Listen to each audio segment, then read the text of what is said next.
I'm very, very pleased finally to welcome you all.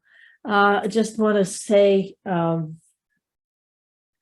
know this is an earlier time. We'll be going back to 1 o'clock for Zoom meetings in the future and 11:30 for in-person meetings. Any suggestions you have for topics would be greatly welcomed. Okay, so let's just dive right in. Tiffany, I know Tiffany from another group that I'm involved in, and so does Margie Haas. Tiffany started out with an MBA and prestigious positions in the international corporate and business world, including working for the World Economic Forum in Geneva. And she's now a spiritual advisor who guides visionary leaders and grounded mavericks to help them transform their lives with clarity and purpose. And she uses her training in intuitive work, including the Akashic Records, among other things, to support her clients' learning and growth. And we called our meeting today from global business consultant to spiritual advisor, a coach's journey. So welcome, Tiffany. Thank you. Thank you so much. Sounds really interesting. So I'm just going to ask you some questions and let you rock and roll. Okay. Sure. Yeah, So absolutely. tell us a little bit about how you started out in getting in the World Economic Forum and other jobs that you did in the business and corporate and international world. How did you get there? What was that like? What were you doing? Yeah, absolutely. So hi, everyone. It's such a pleasure to meet you. My folks are actually located right near Lakewood Ranch. So very familiar with the Sarasota, Bradenton area. I'm currently located in San Diego. So wishing you all cool breeze and not so much humidity. We could use it. Exactly. So yeah, some California sunshine your way. Just by way of background, I started my career in foreign policy, had worked at foreign policy think tanks in DC, had some background in international development as well. Decided to complement my career by going the business route. So I got my MBA at Babson College, very strong entrepreneurship program.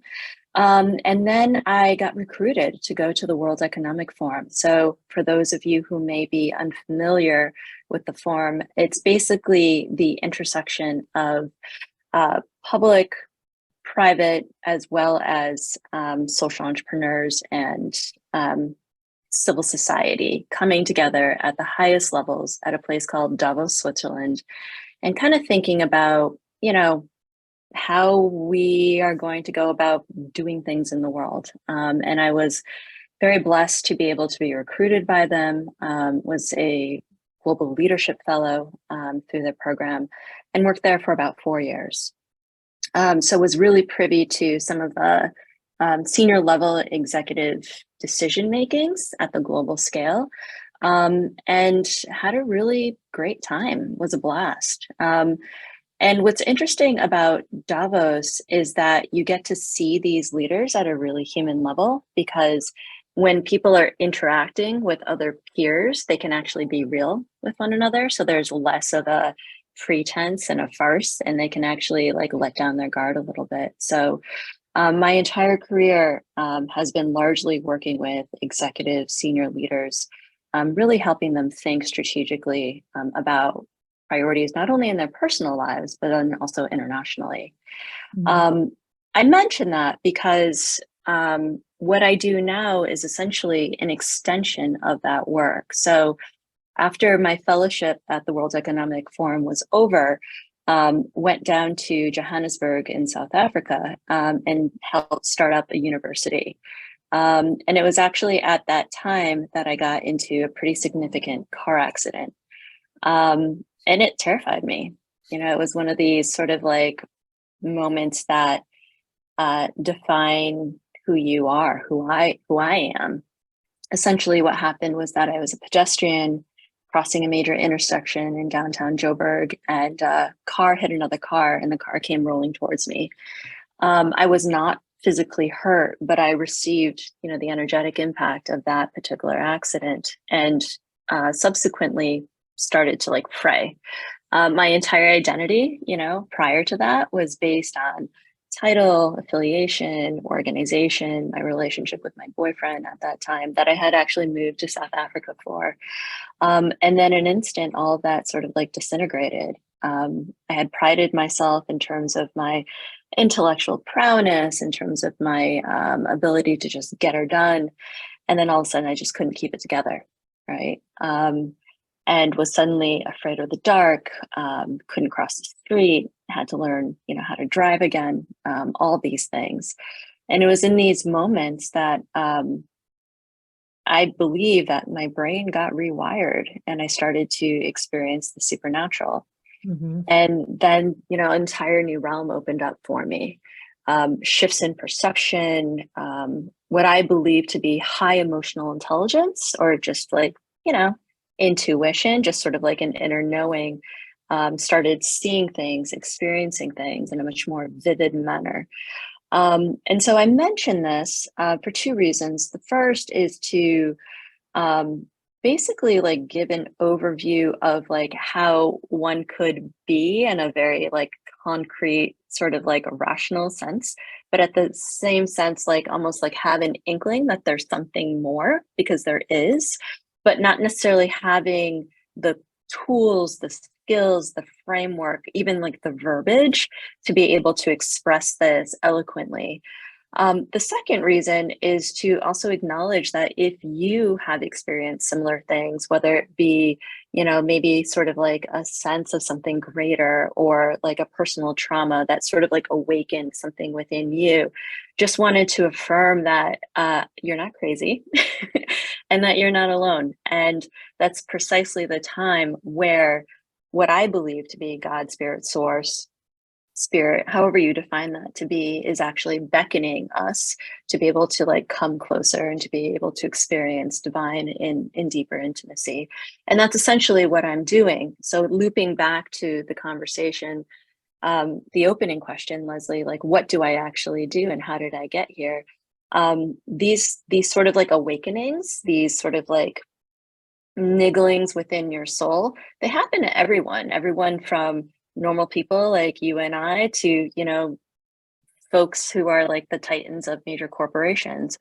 And that's essentially what I'm doing is I'm going to my former career, and actually interacting with folks who have significant influence in communities and organizations who are making significant impact on global systems, and actually helping them access their divine wisdom, their intuition, so that they can make strategic decisions, not only for themselves in the ways that they lead themselves in their world, but also how they lead their organizations. Wow, that's fascinating. Yeah. I have so many responses and questions. Let me ask you a couple of, uh, I guess, just basic questions out of curiosity. Sure. Did you have any awareness or interest in those inklings that you're talking about that we all have prior to this accident, or you weren't really paying attention, or it just wasn't there and it developed afterwards? What was your relationship with that prior to this incident? Yeah, I always knew there was something more. I always believed that there was something, but I needed a actual like ROI in order to like want to invest. You Uh-huh. know, I know it was like, so I go to this church thing where I invest in my spiritual journey. Like, why? You know, like I need like, are you going to pay me cash money for this? Is you know, there's got to be some sort of like tangible outcome in order What am for I me going to to get out invest. of it? Right. Exactly. And in order for me to invest my time, energy, whatever into it. That being said, you know, I do have memories of levitating when I was younger.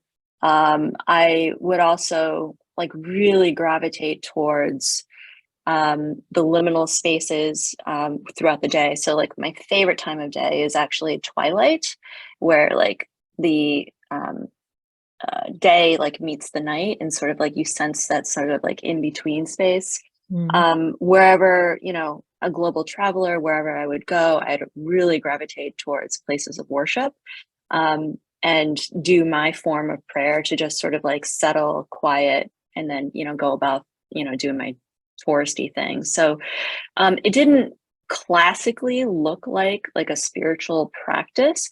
And in fact, the reason why I believe I got prompted into this space was because I grew up Roman Catholic. I had gone to Catholic school, and my mom is very religious. And we were talking on the phone. I was down in Joburg, and she was just like, "Tiffany, have you found a church yet? Have you found a place that you can call home?" And I'm like, "Ma, I don't have time for this. I don't have time for this. Do you know who I'm interacting with? Do you know what I'm doing? Do you know like the things, the deals that, I'm making all these things?" But what had happened was that I was taking an Uber one day, and on the ride to the Uber, when I was in the Uber, I was recalling the conversation with my mom. And I started like praying to God in a way that I had never prayed before. And I just said, "I just want to be able to know you. I just want to be able to talk to you like you're my friend." That was it. It was a 2-sentence prayer, nothing more to it. Honestly, had forgotten about that. Uber dropped me off at the embassy. I did my business. I came back out, across the street. The accident happened. I mentioned that because what I believe is that prayer looks like a lot of different things. But I think what matters is like a posture of sincerity. And the second thing is that when you're ready and when you're allowing yourself to be receptive to these energies, Spirit's like, "Bam, let's do this." So it was basically saying like, "I'm game." And then all of a sudden world shifted. And it's not to say that world shifting was all like rainbows and unicorns. In fact, basically the last, the next couple of years were some of the hardest of my life. Very painful, had to recalibrate on every single level. And at the same time, recognizing that I was building castles in the sky in terms of my identity. It was essentially like it looked good to everyone else. But in terms your of previous like career. in my previous career, Yes. right? It looked fancy. It looked Instagram worthy. I was traveling to really fantastic places and, dining at some of the finest restaurants in the world. And also, interacting with, the richest people and most powerful people in the world. That being said, there was an undercurrent of insincerity, if you want to call it superficiality, and then beneath that, like real insecurity, like constantly doubting, questioning myself, and didn't want to live that way. And so as a result of the accident, had to go like so much deeper to become more rooted in what I believe to be my true self, to be aligned with my higher self. And as a result, can basically rock up anywhere and feel pretty confident because I don't need to prove anything to anyone. I'm okay with who I am. I actually like who I am. I know that I'm worthy as I am. So, well, now I'm going in 2 tracks. We'll get Sure. to how you work with your clients and how some of these themes come up in your work with your clients. But going back, I just have a question about the accident and its effect on you, because I think that I have done a lot of work with trauma in the past. You said that you were not physically hurt, but you felt the energetic impact. Yeah. So you were not physically touched by any of the cars, but it had a profound energetic, emotional, psychological, spiritual impact that it sounds like in a way you came undone. And then Precisely. yourself. Okay. Yeah. So that would be called a very traumatic incident. I appreciate that. Yeah. Yeah. So do you, not everybody who's going to come to you who is beginning to feel openings to the beyond the 5 senses world, the intangible world, the energy world, is going to be coming to you from a traumatic experience. So how do you help them open to or access without that kind of jump start. You did a prayer and whatever happened, and bam, you got kicked big time into it's almost like you're a different person in the same lifetime and had to realize Precisely. you were. Yeah. So how do you work with people who don't have that trauma? And then let's get to what kind of work do you do with people as a coach? What do people come to you for? What's this kind of work like in general? Yeah. So Richard Rohr, who is one of my spiritual mentors, has like a quote who says that, you know, people come to spirit through great love or great suffering. Mm-hmm. Generally speaking, it's through great suffering. Mine look like a car accident. Others people's can look like a divorce, getting laid off from a job, having the rug pulled underneath them. My whole thing is pain is an invitation for transformation. We don't necessarily like to like view it that way, but viewed from sort of like the meta level, it's actually like catalyst to basically say, you know, like, let's shoot you out of your cannon a little bit. I make up that what the world experienced through the pandemic was actually a catalytic event that happened on scale. So mine was rather acute. And at the same time, I believe that this is happening on behalf of the collective. So I don't work with people that I need to convince because I'm just not that interested in it. That being said, people come to me with a certain level of receptivity, openness, and desire and hunger to learn more. So the people that I generally work with are senior executives, generally like 38 to 55 male, who are like knowing that there's something more out there and they need to reevaluate their life priorities. They know that there's another gear that is yet to be explored, and they don't know what it is or how to access it. And they're also like hungry to be able to trust their intuition in a deeper way. They know that we're more than just our brains, that they have body wisdom, that they have like an emotional toolkit to be able to like deepen. And so I generally work with people who have done a baseline of personal work so that we have there to be able to work with, but want some sort of like deepening, some like a resonance. And what I do is two parts. I work with the Akashic Records, and I also complement that with coaching as well as skill building. So what do I mean by that? Coaching, most of us are familiar with. Coaching is the exploration of personal, professional potential and being able to like access the deeper reservoirs of creativity that exist within us. With the Akashic Records, you may be less familiar with that. Akashic Records goes by various different names. In the Judeo-Christian tradition, it's called the Book of Life. In physics, it's called the quantum field. Whatever you call it, what I believe, it's the same thing. It's essentially the energetic blueprint of every thought, deed, action, and emotion across all times, places, dimensions, and all levels of consciousness. That is a lot to handle, I understand. If you kind of think of it as like the energetic thumbprint of the universe, basically everything that exists on the material and immaterial plane is just like in the ethers, and we have the ability to access it.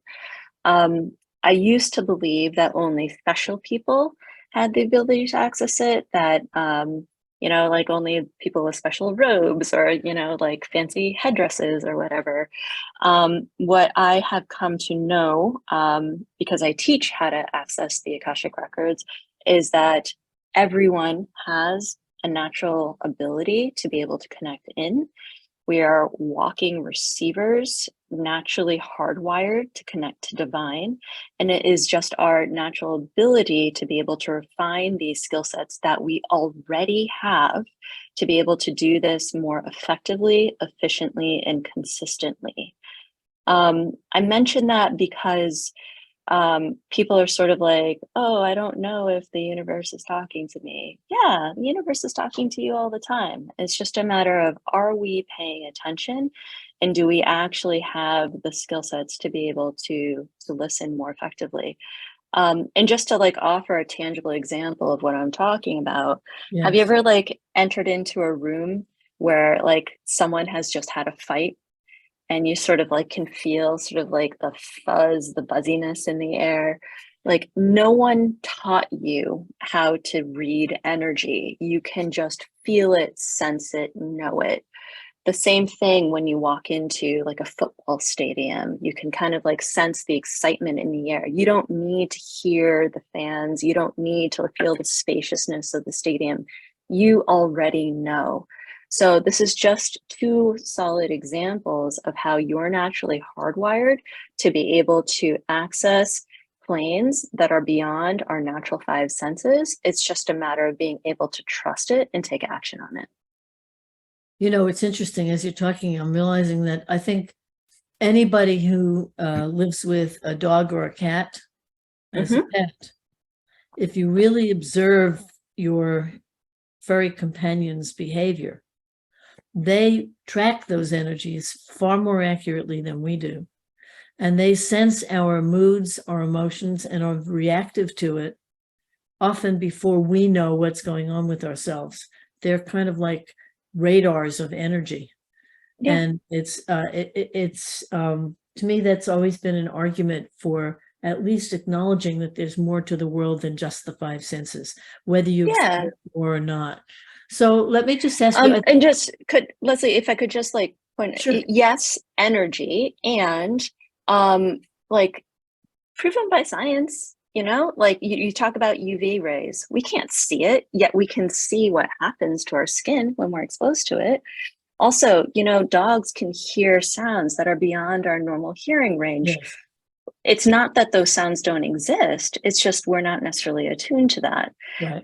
And so I offer these as tangible examples of like, yes, it is happening. Just because you can't hear it or see it doesn't mean it's not there.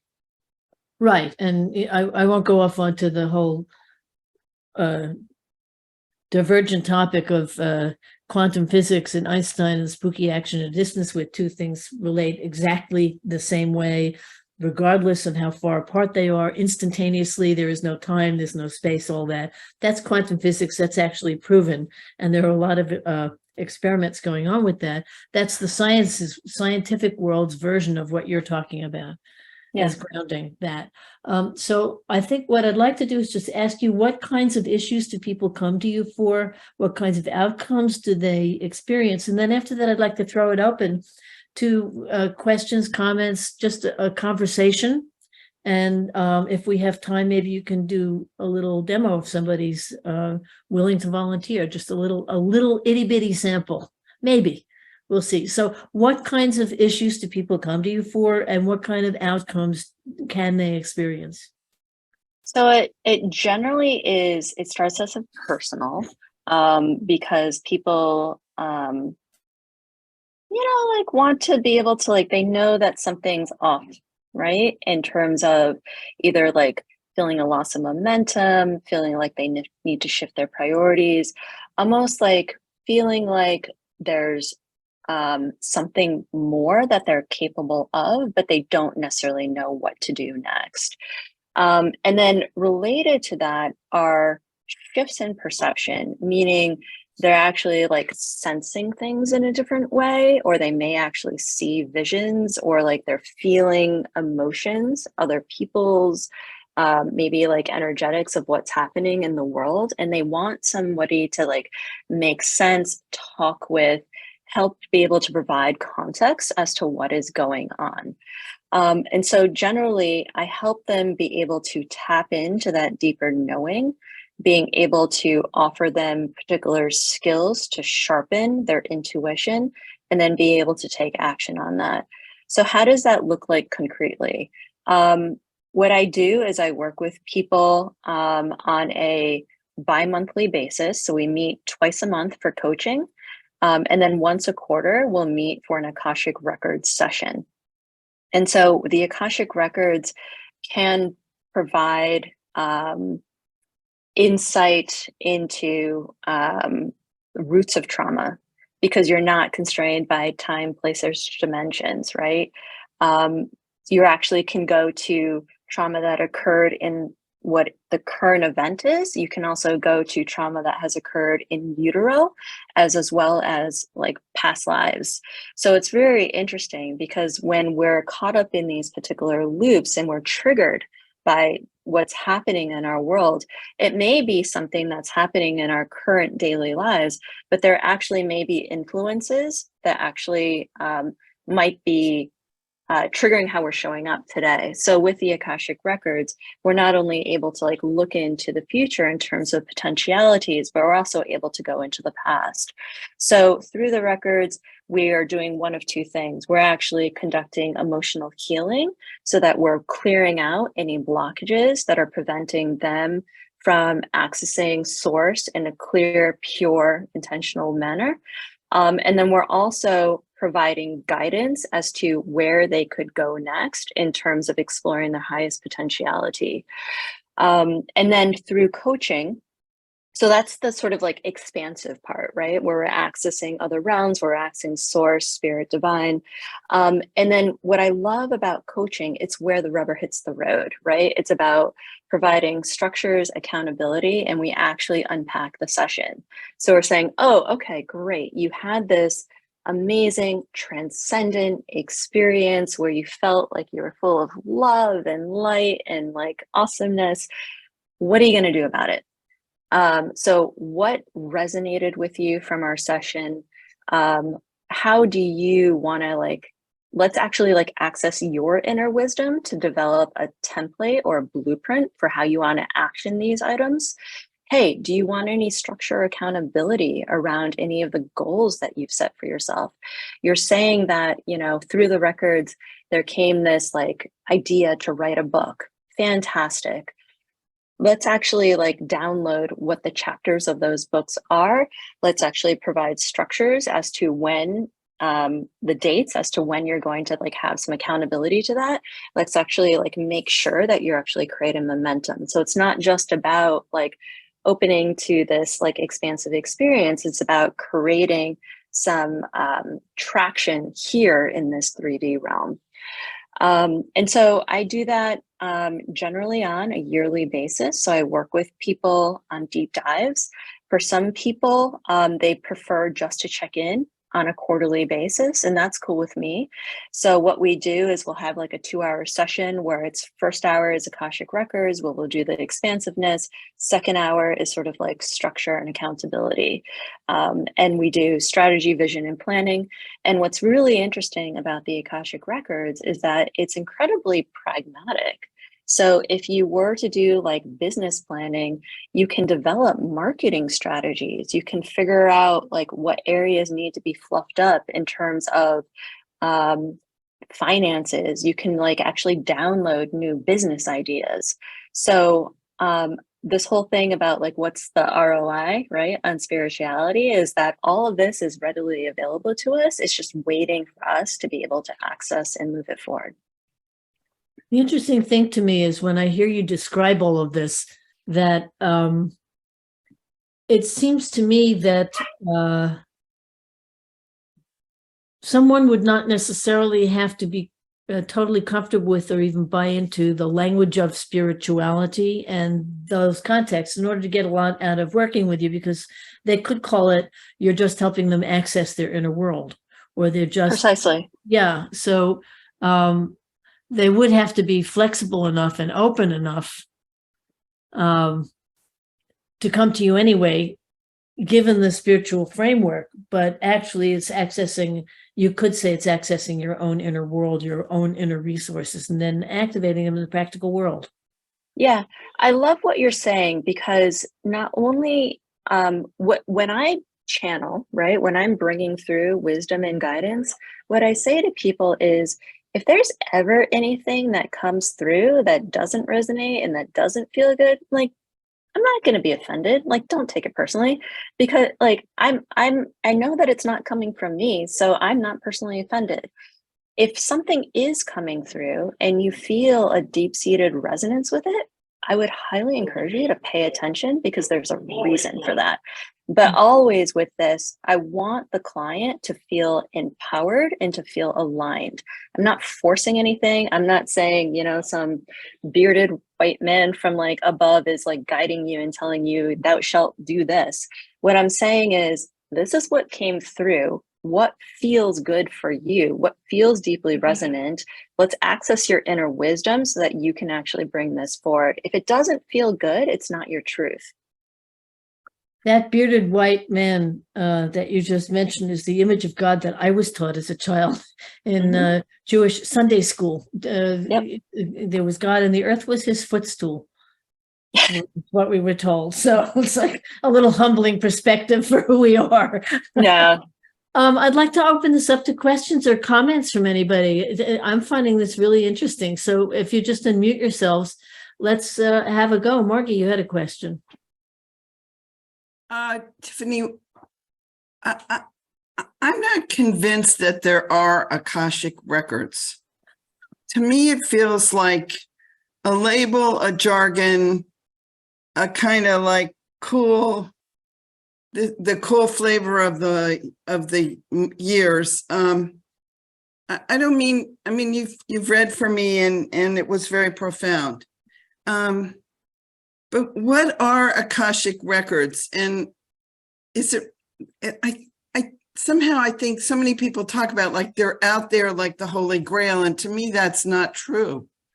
To me, it's just another way to say, I'm reading your, well, what would you say? If you're not going to use how would you explain Akashic records if you don't use that? Because it feels to me like the testaments, they're out there. Oh yeah. I agree. And what I would actually flip it. Instead of like the flavor du jour, I actually think that it's frankly outdated. It is the flavor du jour now because it's coming into like common parlance, and many people are more familiar with it. For me, the idea feels old. And my sense of things is that all the labels are actually being pulled away, and that all we're doing is just going directly to source. I use the Akashic records in terms of terminology. For me, it sounds a little weird if I'm really honest. But I use the Akashic records terminology because most people are familiar with it these days. But frankly, I just say that I'm going to source. I say that I'm connecting to my higher self. It's essentially your soul, the part of you that is eternal, that never dies, and it's giving a meta perspective on your life from like a 360 degree. And your life meaning like your current iteration now and everything that has existed before and that will exist in the future. And then, in common language, I say it's like having coffee with your soul. I love that. Yeah, that's great. That. Yeah. Thank you. Anyone else? Questions, comments, reactions, responses, thoughts, anything? Don't all jump at once. Thank you so much, Tiffany, for sharing and for being here. Yeah. I'm curious a little bit about the scope of the work that you do with your clients. You mentioned that there are a lot of senior executives who have a lot of responsibilities, a lot of expectations, a lot of things in front of them, and therefore their impact is quite large. Are you seeing the sort of trickle down impact of the work that you do with those executives on everyone else that they partner with and serve and support and employ? I'm curious if that is in the realm of what you're focused on, or if it is primarily with that one individual. I primarily work with the individual with the expectation by sharing light and infusing this leader with light, the light gets magnified. You can't help it, right? Just being in a field with one another, you help elevate one another. And so that's where my focus is. I sometimes do work with teams, not that interested in it, but I know some colleagues that do that. And I have some colleagues that are also working at the organizational level. So actually creating systems for the entire organization, or, you know, I personally get a lot of joy out of working one-on-one. But always my goal is personal transformation, personal intimacy with that of spirit. And the expectation is that through the embodiment of divine, by allowing this leader to see themselves as the embodiment of love, that love reverberates throughout their communities, whether it be their organizations, their homes, the systems that they influence. And I should also mention that this whole thing about, you know, when I was working at the World Economic Forum, one of the things was just like looking left, looking right, and it was just like, these are the most high-powered individuals in the world. I don't want to be like anyone here.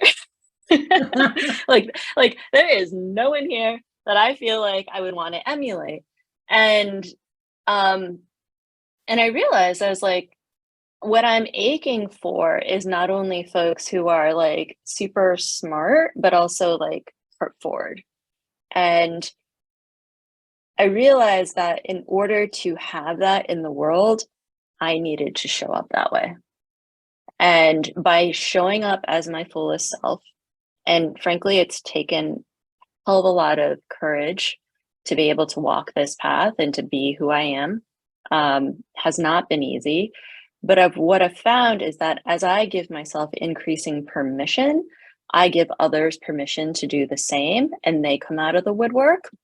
And by doing so, they serve as the embodied example, right? So everyone's looking for someone to be like, that's possible. That's possible to not only like be a badass, but also to be like really loving and to care for people deeply and to actually be that embodiment of source. And if they can do it, I know it's possible too. I would say some of the best leaders around, the really good ones, are really good badasses. Yeah, absolutely. A badass for good. Yeah. And I'm unapologetic about my intellect and my prowess and my ambition, quite frankly, because I know that it's rooted from a place of authenticity and love. And there are people who are like often thinking like in binary terms of like, oh my goodness, if I embrace spirituality, will I get soft? You know, like, am I going to lose my edge? And in fact, like what I try to tell people is actually it clarifies what you want to be ambitious about. It ensures that you're rooted from like a place of centeredness and that you can go and accomplish your goals with clarity and purpose. So spirituality is frankly for me like a supercharger for what I'm here to do on the earth, as opposed to like a dampening of who I am. Well, I'll just do a little mini editorial opinion. I'll go back to something you said earlier. I think personally, my belief is that spirituality is an integral part of who we are. And the question is, are we paying attention to it or not? But Exactly. It's absolutely a part of the human experience, whether you're tuned into it or not. Just my 2 cents. Anyone else? Other comments, questions? Jean? Yep. Hi, Tiffany. How do clients find you, or how do you do targeted marketing to make yourself known to them so they might be interested in your services? I'm always interested in the marketing aspect. Yeah, absolutely. LinkedIn is a big thing for me because people are there to do business. And there's sort of like a natural affinity for people who are coming up with things that are a little left field, because everyone's sort of like, rah, let me do performative peacocking, like got this new promotion, you know, doing this panel. And when someone talks about love and authenticity and spirit in the context of LinkedIn, it's a little bit of like, what's she all about? Right. And so it's easy to stand out. I will say not a lot of people will like or comment because your entire network sees what you like and comment about. So it does take staying power, and it does take core belief. But I will say that I get a heck of a lot of DMs, and I have a lot of people who are saying, I read everything that you post. Thank you so much. And then they go and they refer other people. So it's a combination of like proactively putting my opinion out there. My opinion, it's not really an opinion, it's something that I'm channeling, like putting my stuff out there. And then also scanning for topics that people are interested in that may be searching for the things that I'm searching in, but may not be explicitly spiritual. So for example, the things that I had talked about in terms of reevaluating life priorities, different like shifts in perception, you know, being able to like find that next gear in terms of what they're capable of. Like I do the keyword searches on that, and then I'll go find other people who have like actually created content on that, or are like actually like asking those questions, and then I'll go and I DM them, and then I'll invite them for a 15-minute coffee, and then we'll go from there. Okay, thank you. Yeah, I Yeah. use LinkedIn a lot also, but it sounds like you've really mastered using it a little bit more than me sometimes. Mm. Yeah, Yeah, it's a also great word of resource. mouth. Also word of mouth. And Word of refer- mouth. Of course. Word of mouth, referral. You know, when you do a good job, people want to refer you. And the thing about when I don't need to know anything about a person in order to be able to like access their record and, you know, record, Margie, I use that term lightly, and able to like just be in session with them. All I need to know is their name. And there's something about being so deeply seen, so deeply known, to be loved with like such like exquisite depth, that people feel profoundly changed, and as a result can't help but want to share this with other people. I will say that Tiffany did a session with me a while back, and it was a very profound experience. And I can't tell you sitting here today what specific issues or goals or insights came out of it. I'd have to review the recording, but I know that I felt a shift. And out of that, that was one of the reasons why I wanted to invite her to meet you all today and to introduce her, because there is some of the effects are or the outcomes are specific goals and action items. And for others like me, there's a more subtle shift that you can't necessarily verbalize, but you know that it's there, and it shifts your perspective. It shifted my perspective in a very good way from a deep level. And again, I can't quantize it, if that's such a word, in specific goals and outcomes, but it was a very deep experience. And she didn't ask me anything and didn't know anything about me beforehand. So it was truly a connection on the nonverbal level, and very helpful. I'm wondering, are there any other questions or comments? Because if not, if we have a volunteer, maybe we can have Tiffany do a little mini demo, or not, whatever you all want. Margie? Tiffany, I'm intrigued. Maybe intrigued is not the right word because it sounds like it was very traumatic, but what do you think happened to you that you witnessed? It's maybe that's not the right verb, but you were there and saw an accident. Were the people injured? Was it a really Yeah. serious accident? It was, yeah. So I exited the embassy with a woman to my left, and she was a Kenyan. She is a Kenyan. And we both crossed the street. I didn't know her at the time.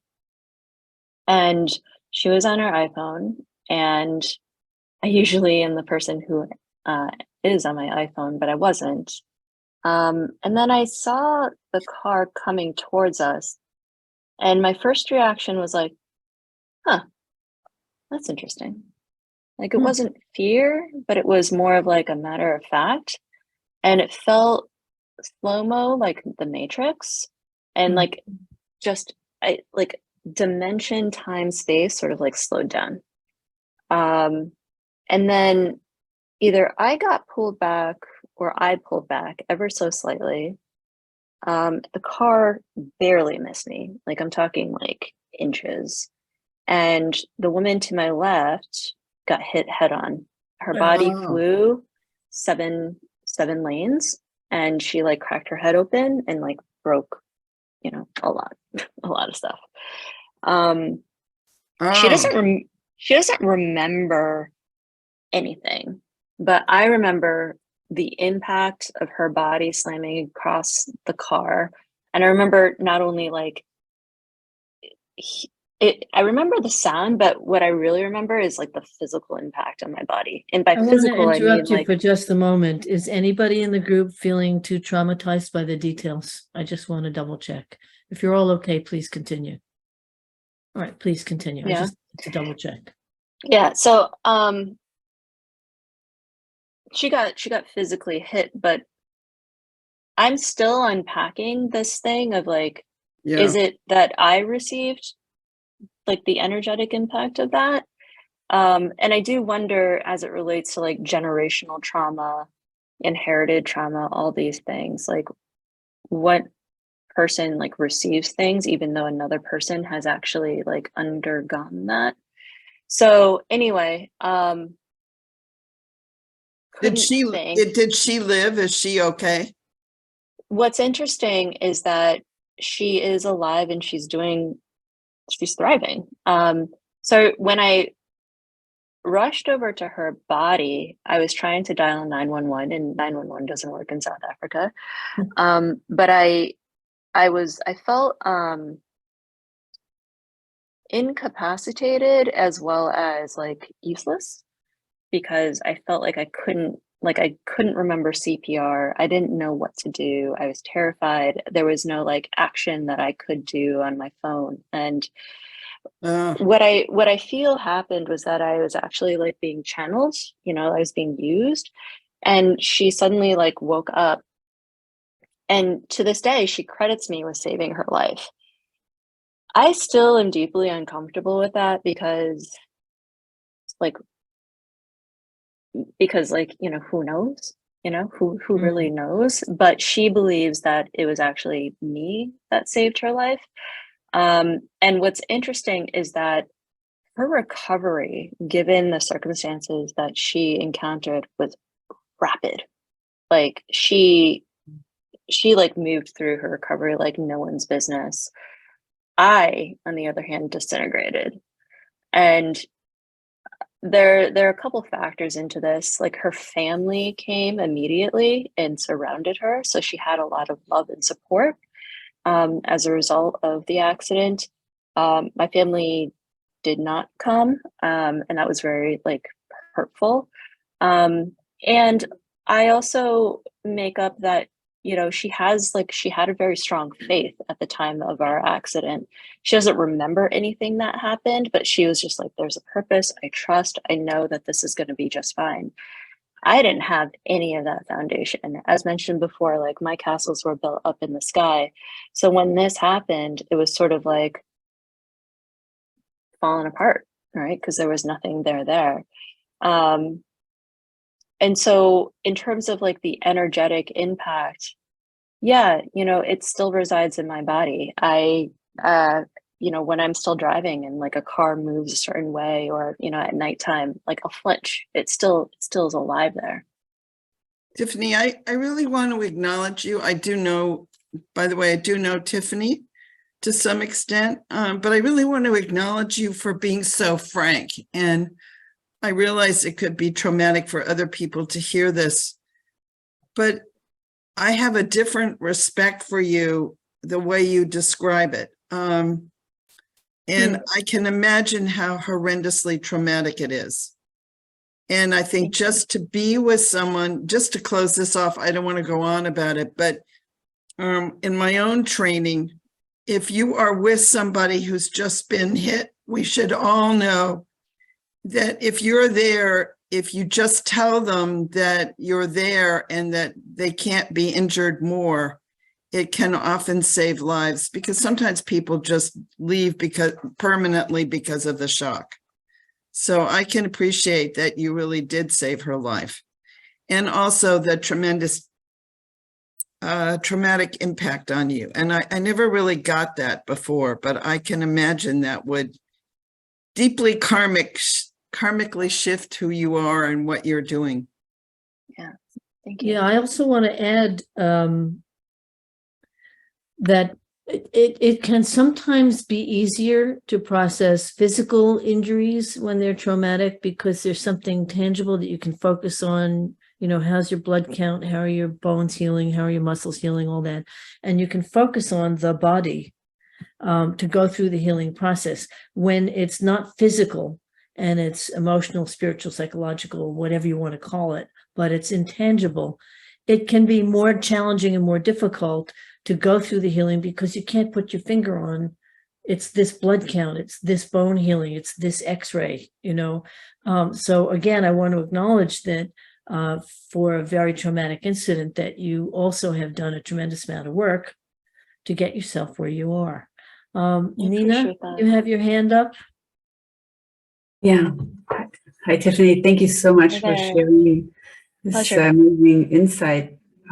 I'm kind of interested in your path after the accident. Like, you really changed your life completely, and particularly in your career, right? Like, Yeah. did that all come natural to you? Did you know what that path was? Was that a struggle? Did you feel like something was channeling? You know, maybe you took some classes or certifications. I mean, coaching, were you coaching before also? Or is it the same coaching or just a little different? No. This is a great question. Thank you for asking. I had no idea. And I was terrified, you know, because as mentioned, you know, I was part of this fellowship and you're in this cohort and you've got these group of 25, you know, other highly intelligent, ambitious people who are out to change the world. And, you know, I get into a car accident where I don't really get hurt and there's no broken bone to show that I got injured. And for someone who prided herself in intellectual capacity and not being able to keep it together was deeply shameful, you know, and to be going from globetrotting to living with my parents in Sarasota, you know, in my 30s, and just being like, wow, I guess this is life, you know, like had my own apartment, was going to go get married, and all of a sudden, like, I'm living with my parents in Florida. Like, how cliche is that? And like really judgmental, and would go on LinkedIn, Jean, and see other people's careers skyrocket, get promoted, do the thing, be featured on panels, and find myself extremely jealous. Not only because of their earning power, but then also kind of like feeling like I should be doing more because I know that I'm capable of more. And yet, like, I can't even like put on my socks today. I've got to learn how to drive my car. Like, I can't believe I've learned like the skill that I learned when I was 16. I've got to learn, you know, in my mid 30s.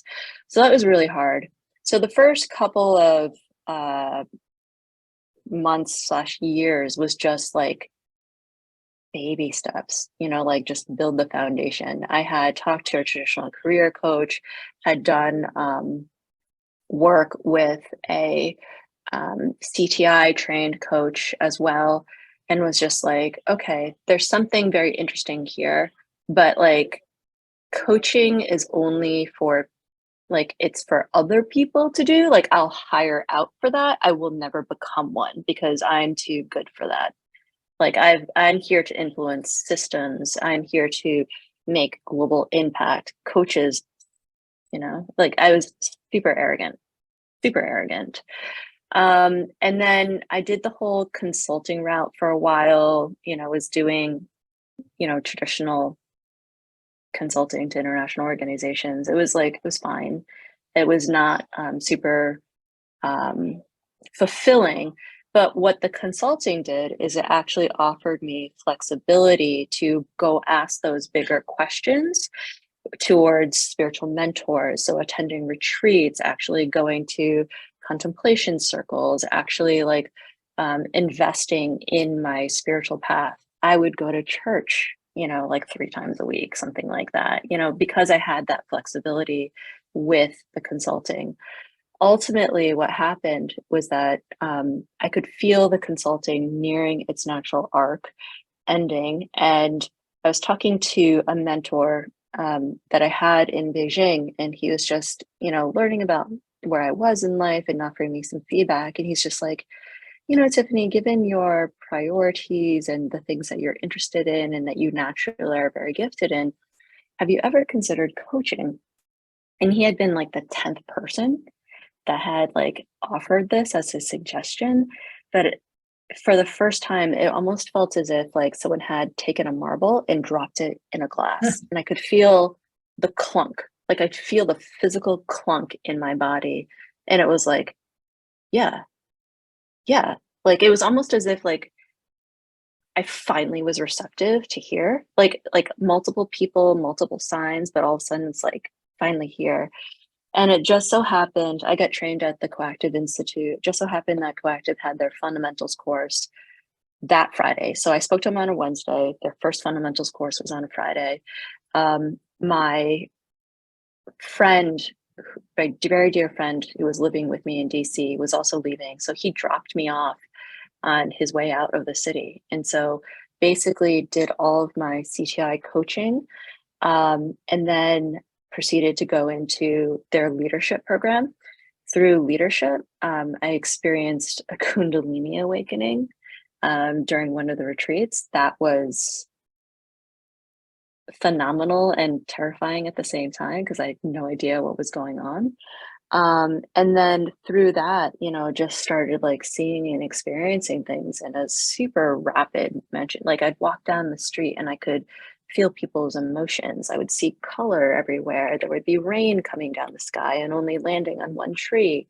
It's crazy, and I didn't necessarily know what to make sense of.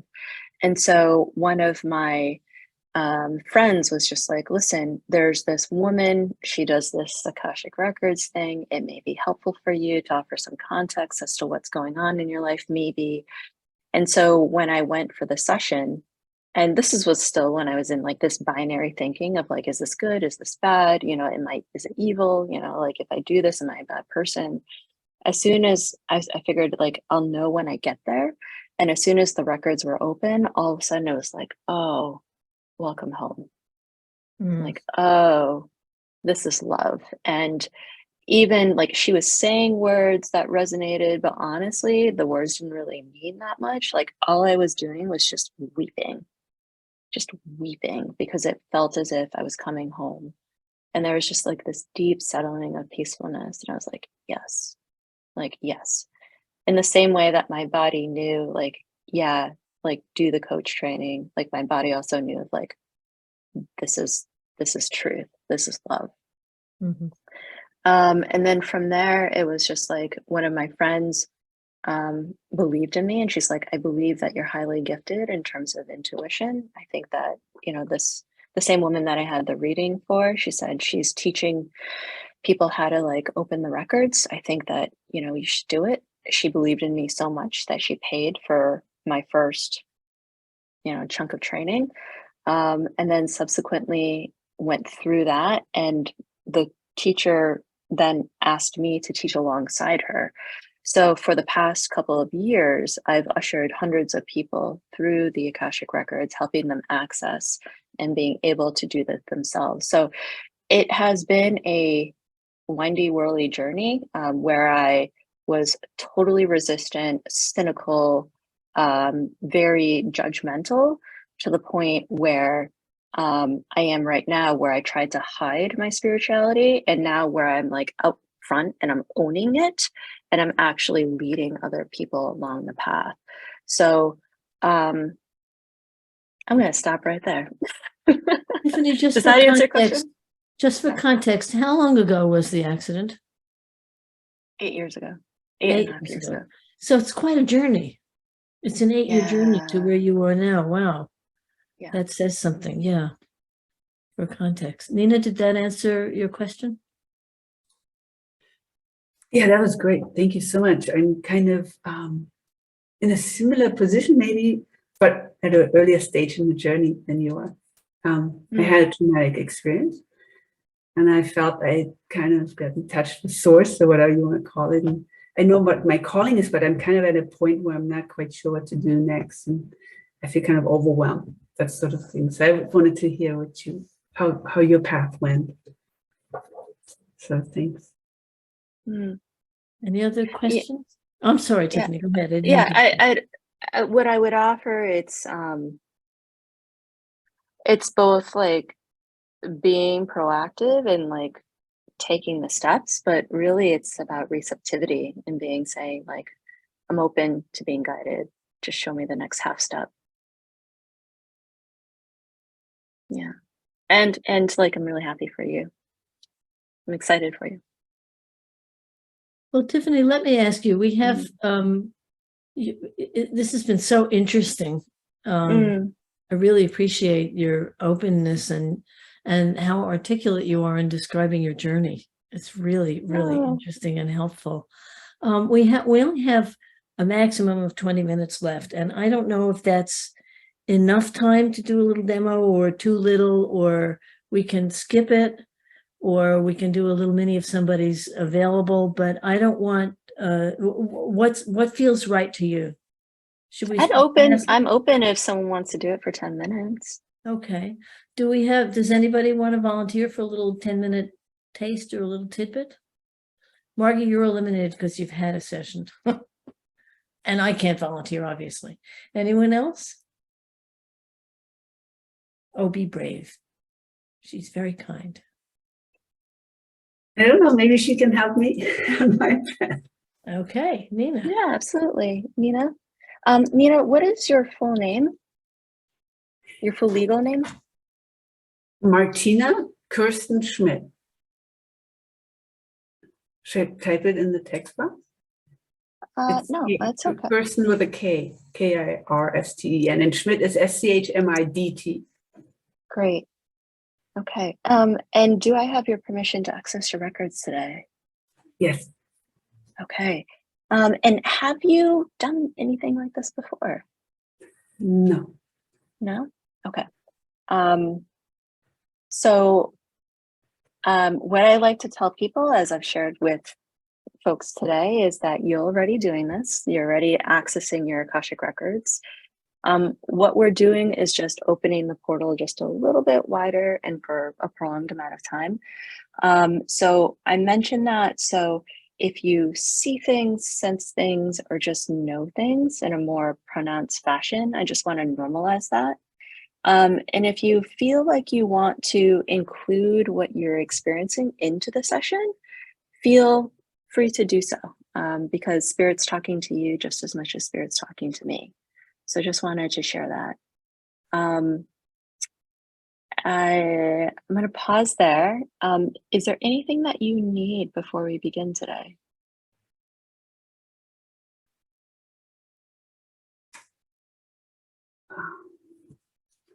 No, just support, I think. Yeah. Okay. What does support look like for you?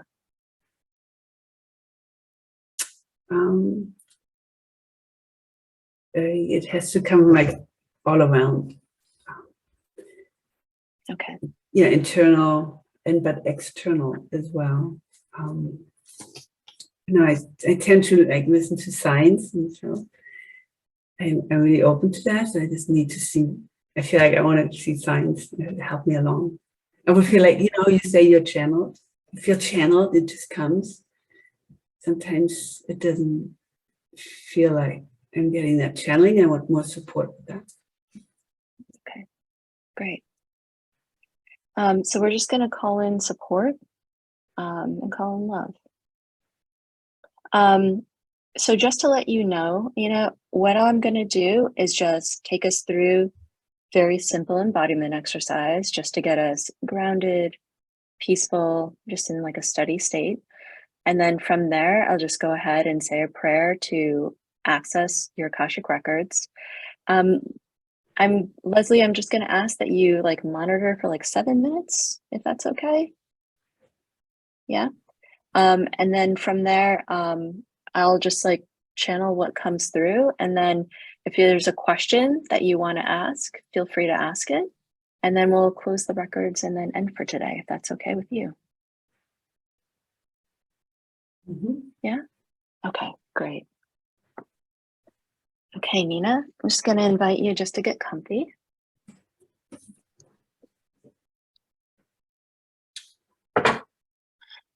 And just having your feet on the floor and just feeling the earth and ground come out to meet you.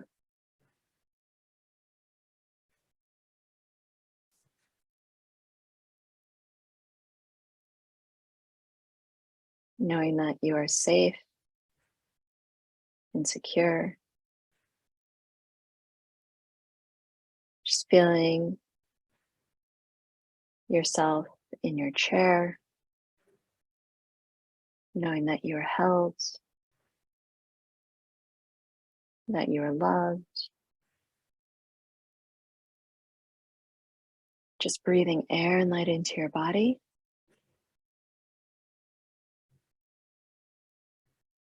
Opening up your chest, opening up your lungs, opening up your heart.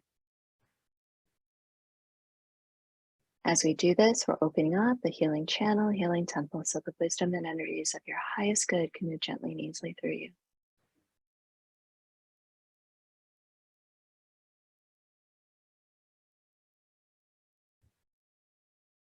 Divine Masters, keepers of the Akashic and Universal Records, I ask that I be one with truth as I access the Akashic and Universal Records of Martina, Kirsten, Schmidt. Grace and peace be with me now. Love and gratitude be with me now. I stand in honor of truth and perfect integrity as I open my heart to spirit and walk the path of light.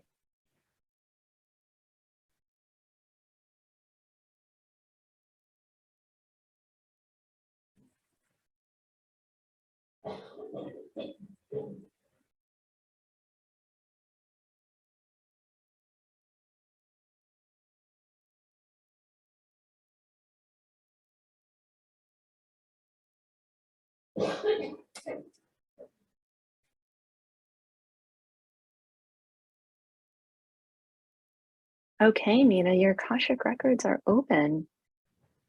Nina, the very first thing that they would like to offer you is patience. Patience with yourself, patience with your heart, patience with your journey. You're in a very deep place of what they're saying is realignment. Not only realignment with your own sense of self, but it feels like realignment with relationship with other. What they're encouraging you to do, if you haven't already done it, is to be able to integrate what they're saying is a practice of grounding. It will help you in being able to like feel more tethered to the earth. And what they're saying is be in better relationship with yourself and other people. Again, they keep saying it feels like your relationships are shifting. This is a function of your energy space. What they're saying is like your energetics within your own self, but then your realm are quickly shifting. And it does feel like through the process of upgrading, some of your relationships are shedding. So they're saying just let it go, let it naturally release, and it's just fine because through the process of release, you're actually opening up to greater, more expansive horizons. They're acknowledging you as a gifted intuitive, as well as an empath and a teacher, for they say that you have wisdom to share that is beyond the ages. They are encouraging you not only to tap into the wisdom within your heart, but be able to share this with communities of people. I do see you as standing in front of rooms of people, some of them women exclusively, some of them mixed in terms of gender. What they're saying is that you are exceptional at building, again, intimacy with others. It's almost as if when you're able to like speak in front of crowds, you're almost like speaking to an audience of one. And it's because you're able to almost connect deeper on that soul level. You're able to see into people.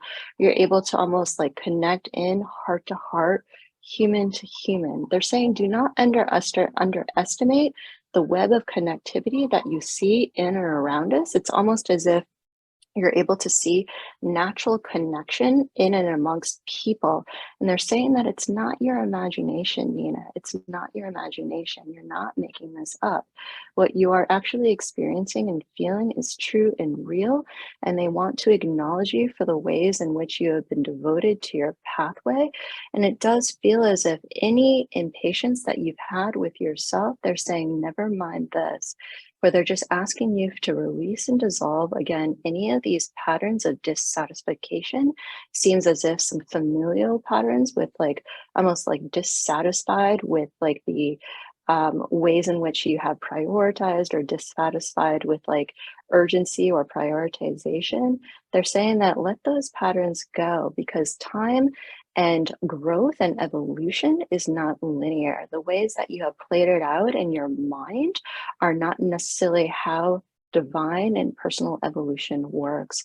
So they're asking you to exercise the amount of generous compassion that you have for others with yourself primarily. They're saying now is a time to devote for yourself as an individual, for yourself to love yourself deeply, and to not only do that, but connect deeply with the strength and power that is within you.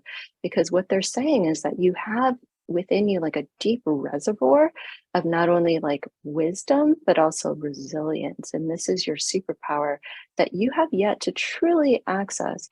They do showcase like a timeline of 3 to 5 years in terms of this expansion. What they're showing is a heart opening space. And they're saying, step forth, dear one, step forth, for this is like your process of becoming. So I'm going to pause here to see how this feels for you and ask if any of this resonates. Yes, yes, it definitely does. Thank you so much. Yeah, for sure. That's like, it's definitely right on. It resonates very deeply. Yeah, they really want you to use your voice. Not only you will be speaking amongst what they're saying is crowds, even what they're saying is almost people who view themselves as like victims of circumstance. Do you understand that? Like almost like people who are embodying a different levels of consciousness. And by like almost like speaking through your voice and your resonance, you call forth the higher self. They are encouraging you to almost like speak your needs, speak your truth, speak your wants, particularly in your intimate relationships. Again, this is something that may be quite difficult for you because you do have some patterning as feeling like you can't deserve, or you feel like if you say what you want, then you won't necessarily belong. But what they're saying is by being able to articulate and exercise this agency, you're actually coming into greater alignment with your strength and your power. Do you understand what they say when they say that? Okay, so you're saying I need to ask what I want, ask for what I want, and be strong about it. Ask for what you want, yes. Yeah. And have confidence. Yeah.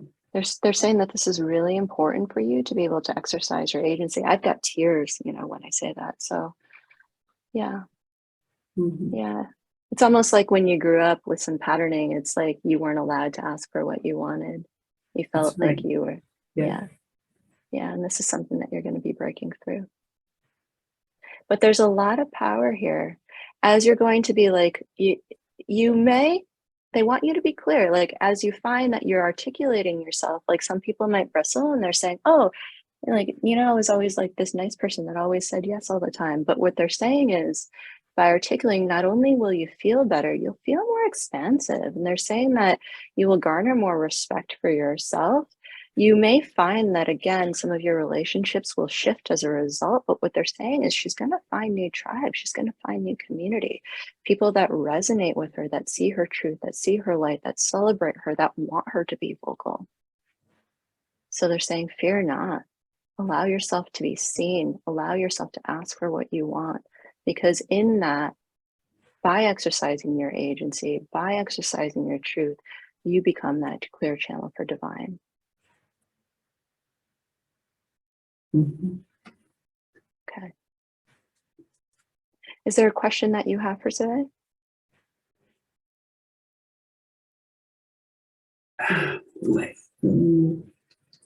What's my next step? Will I just know? Will I just intuit it? Next step with? My path. What I need to do next. Is there any guidance on that?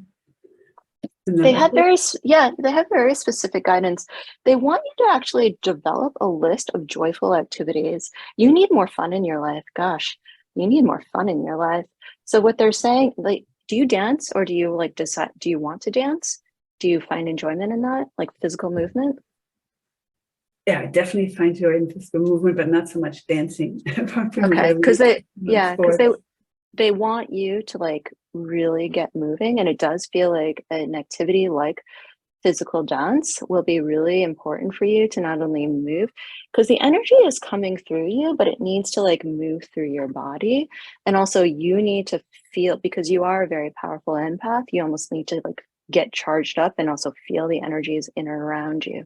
So whether it be like a static dance or like, you know, 5 movements or something like that, just really encouraging to get that body moving in a different way that is not necessarily intellectual, but really feels like you're embodying what they're saying is the spirit of you. With that, so dance aside, with that, they're really encouraging you to develop a list of joyful activities and almost like assign every single day with like doing one joyful activity, whether it's being like, I'm going to buy an ice cream cone, I'm going to go see something new, I'm going to go see a movie. Really make that into like what they're saying is a daily habit, your spiritual practice, like really like viewing that like heart opening, that joyful activity as your almost like act of devotion to yourself, to God's spirit source. Tiffany, I've is- been calling the time. I didn't realize I was on mute. We have 5 minutes left to the session, to this meeting, so we probably need to Okay. wrap up. But thank you. Okay. Sorry I was on Ni- mute. Sure. Nina, how does that sound? that's really helpful. Thank you so much. Wow. Okay. So we're just going to go ahead and close this session if you're okay. Yeah. Okay. So just inviting you to take a deep, gentle breath in, gentle exhale. Just wrapping you in a blanket of love, sealing up all of these beautiful energies that we've worked with today. Thank you, masters, teachers, and loved ones. Your records are closed.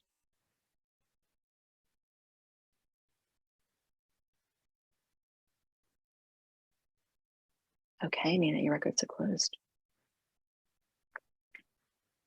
Thank you so much, Nina and Tiffany. And everyone, Tiffany, is there an email you would like me to put in the chat for you in case people want to reach you? Sure, absolutely. If you just have a moment, can I just check in with Nina for a minute? Yes. Oh, please. Yes. Okay. Nina, how you doing? How was that for you? That's really interesting. I mean, it brought tears to my eyes, to be honest. Yeah. Yeah. And what's so interesting is that you said that you see me talking in front of a lot of people, but that's like such fear I have. Public speaking, it's just awful. Mm. And I wonder if somehow that will resolve itself.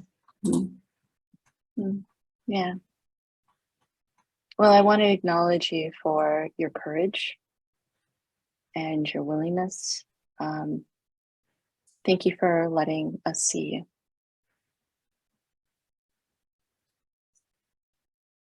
Thank you. Thank you. Deb, did you have your hand up? Yeah, I thought that was great, very interesting. Nina, thank you for being vulnerable. My question is for Leslie and Marty. Since you've been through this as well, maybe a real quick, how was it the same and how was it different for you guys? Oh, that's a great question, Deb. I'm not sure. It's such a personal experience. What I can say is when you have more time, this went deep because I resonate with this kind of energy. When you have more time, you go even deeper. It's a very profound experience. And I found that Tiffany said very different things to me than she did to Nina, right? Really different. But the resonance was very profound. And the effect, the feeling of it stayed with me. As I say, I can't tell you sitting here in a linear way what it was. I'd have to review, but it had a really profound effect. Did you want to make a brief comment, Margie? Because we're up against time, or are you good? Yeah. For me, it was Tiffany took a very deep I've done a lot of work of this ilk over the years, and I coach other people about this myself. I found it was very supportive and profound about who I am on the soul level. So Okay. that's, yeah, it was very, very supportive. Okay, thank you. Anyone else before we sign off? Tiffany, this was really wonderful. Thank you. I'm so glad you volunteered to be with us today. This was really interesting. I will tell Oh. you and everyone that the recording of this will be up on our website. It's usually up pretty quickly, maybe in a day or two at the most, if not sooner. So you can access it, access the replay. Nina, you might want to watch it again to take some notes on your session, maybe.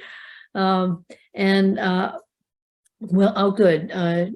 Tiffany has put an article and her email in the chat. So I thank you all for being here, and see you in August. Thank you. And Take if care. folks are Great, thank interested you. in, if I'm folks are sorry. interested in a session, please email me, and then I'd be happy to offer you a session. Yeah. Great. Thank Yeah. you. Thank you for your, and special thanks to Nina for you and your courage. Just want to acknowledge you, and to Leslie and Margie. Thank you so much for the invitation. Thank you very much, Thank Tiffany. you. Bless you all. Sure. See you in Thank August. you. Bye. Bye-bye. Well,